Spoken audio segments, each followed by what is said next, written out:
Hi guys, welcome back to another tutorial in the number 11 I believe. In the last video we looked at the special flag of a 2-second pulse, and we triggered an M12 from it. What we're going to use is M12 now to create a counter for us. So let's start by simply putting in our contact. So we put in our normally open contact and we'll name that from M12. Okay, now again, using the coil we set up our counter. So our counter will be C1 space and then what we want it to count to.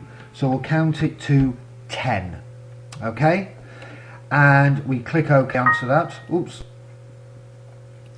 I've missed a value, K10, constant. Okay, so it's C1, which is our counter address, space K10.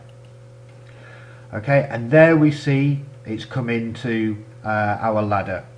It's grayed, so we have to F4 it to convert it, and now you will see that the counter should count on this pulse.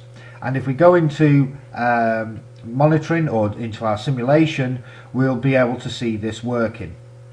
I'll put it pause until we get there. Okay, so we're now running, and as you can see our pulse is pulsing and our counter is counting. Now it's just got to 9 and now we're on 10. It's still pulsing, but notice that we have now not gone above 10. It hasn't reset itself, it hasn't restarted, it's just held itself at 10 because that's where we told it to count to. And we didn't tell it to do anything else other than that. So what we're going to do is just put a little line in there on how to reset it. So once we come out of simulation, we go back into our write mode, and what I'm going to say is I'm just going to copy that and paste that contact in there, and I'm going to add another contact of C1. Okay, and then we're going to use F8, which is an application instruction, and we're going to say reset C1. Okay, RST for reset, and our counter, which is C1. F4 it to compile it, and now what is going to happen is this. M12 is going to keep pulsing every 2 seconds. As it pulses, our counter is going to continue to count until it reaches 10. When it reaches 10, this will go high, okay, or go true. Now I doubt very much that you will see this on the camera software.